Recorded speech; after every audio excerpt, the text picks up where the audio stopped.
Hi everybody, and welcome to Lila's Homemade.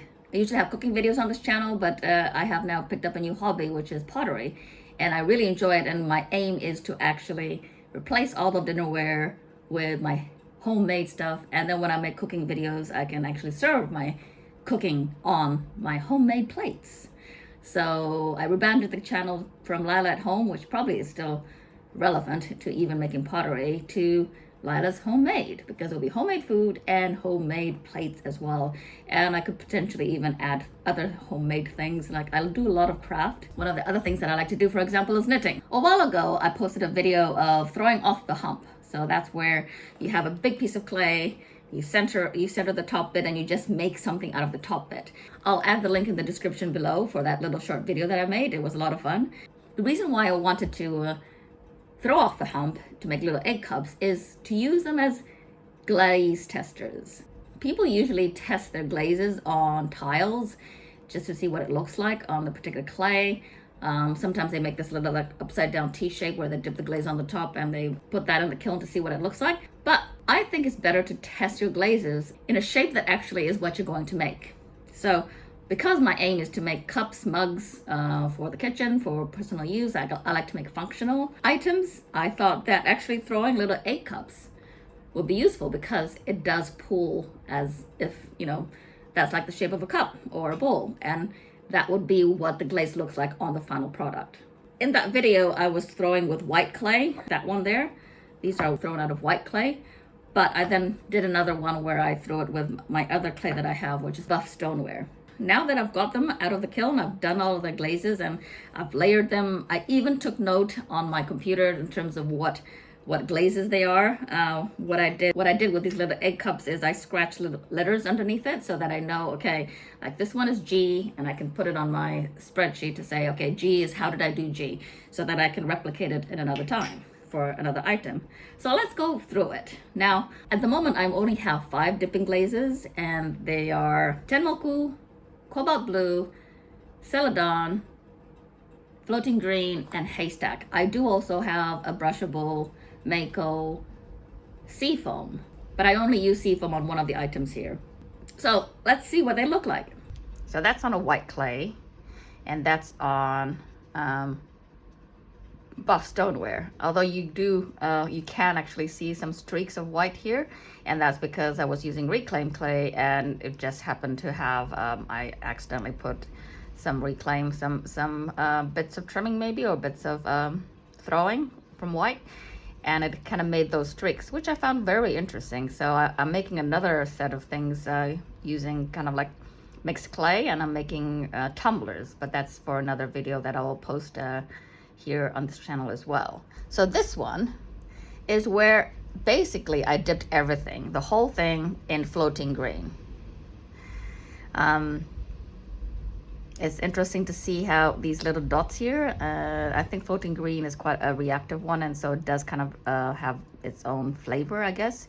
But on white, that's what it looks like. But on buff stoneware, it kind of turns a bit blue. If you see that, this one is a bit more blue on the inside.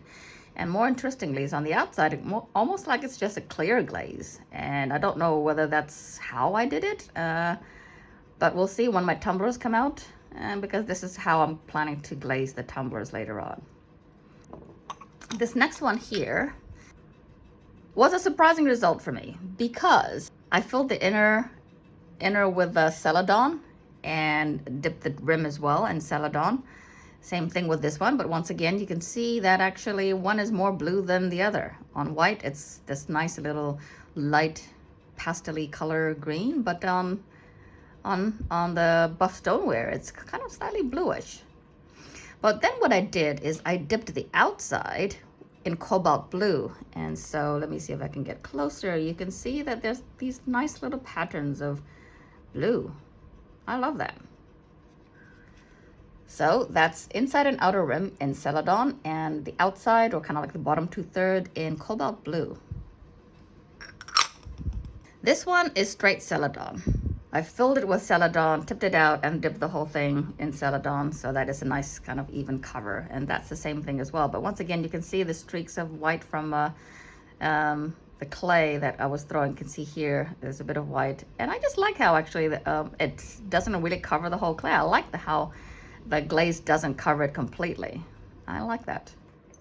So we'll start with this one first, because this one is overall haystack. Now once again, you can see the difference when it's over white clay and when it's over buff stoneware. That kind of has more of a warmer color, I guess, and this one has more of a cooler color. The inside as well looks slightly different. Yeah. So then my next experimentation is to do the inside and the outer rim in haystack, but then dip this 2/3 in floating green.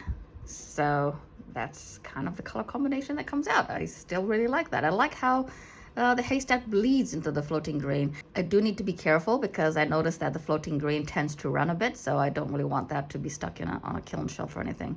So I need to thin that down. Maybe that would help. And here it is on buff stoneware.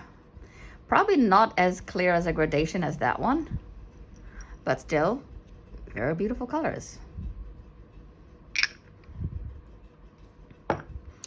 With this one, it's the same thing. It's kind of like the inner and the outside rim in haystack, but on the outside I dipped it in Tenmoku, and once again the buff stoneware kind of makes it more of a darker color and lighter with the white clay. This one was slightly different. So this one is I dipped the whole thing in haystack, the whole thing, but then I just dipped the rim in Tenmoku.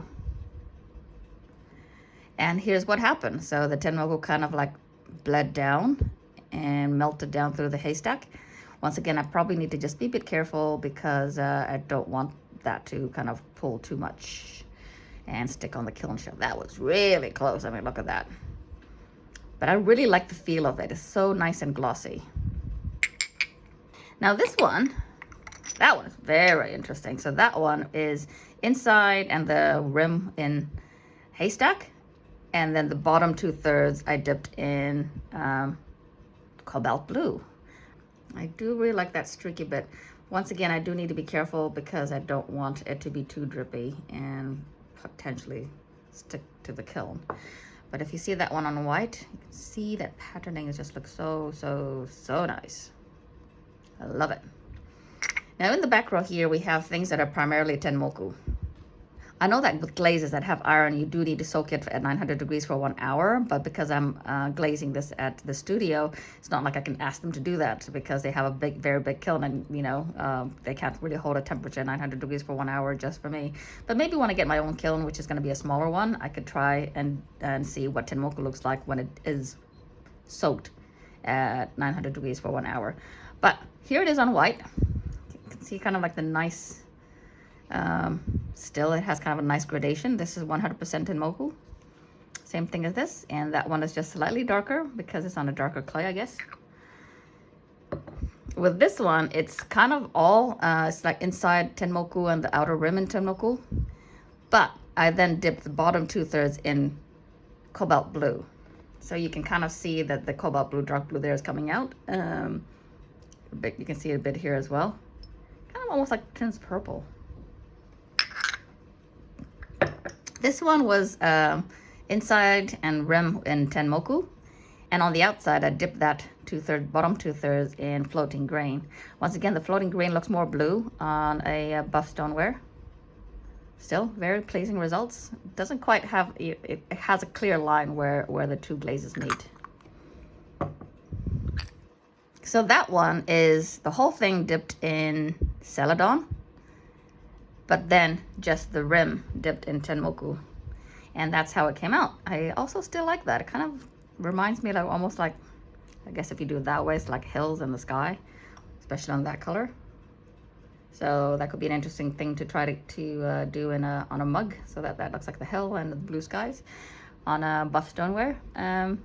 But yeah, even though the lines are still clearer, but it's not as much as a straight line as this one. Like that one is more of a straight line, but this one still kind of is more of an organic line when the glaze starts melting onto the other one. Still of that. This is the whole thing dipped in Tenmoku, and on the rim I brushed Seafoam. It's the only one that I actually put Seafoam on. I should have done a bit more maybe, but I think I ran out of egg cups. Maybe I should throw a bit more. But that one kind of dripped a bit. It still has kind of like the organic lime, but also if you look here, a bit of the Tenmoku is coming out with the Seafoam kind of probably melted down, revealing more of the Tenmoku, and that kind of gives a nice color too. On the inside, you can see it more obviously with more of the Tenmoku coming on the rim there. And once again, on buff stoneware, it is just kind of slightly more blue than it is on the white one. Now finally, this one is the inner and the outside rim dipped in the inner and the outside Celadon, with the outside 2/3 dipped in Tenmoku. And so here, I think there's more of a melting of the colors there. Once again, really nice gradation. Not as smooth gradation as, for example, this one, where it kind of looks like just a nice smooth transition from one color to the next, but still gives a nice effect. Once again, more blue on the buff stoneware, more light green, more minty on the white clay. So those are my glaze testing egg cups, and I highly recommend throwing off the hump with these little egg cups. They're pretty and they're very useful for testing your glazes. They still probably fit eggs. Should I want to give this as gifts to somebody, I could still say, hey, have an egg cup, or have a shot of espresso. That would still fit 60 ml of a shot of espresso. But yeah, I hope you enjoyed that. I hope that was helpful for you, and I am getting more glazes because I am just so addicted with glazes. Thank you for joining me in this video, and I hope you find that useful. I do have more glazes coming in the mail as we speak. Now that I'm very addicted to the process of pottery and glazing, I'm hoping to post more things here. Next videos that might come out would be when I get my tumblers biscuit fired and then glaze that, and I'll show you what it looks like then. And I also made another kind of short video of making a one-piece planter and saucer. That will be coming out later as well, and I'll link it down below when it does come out. Thank you for joining me today, and we'll see you soon.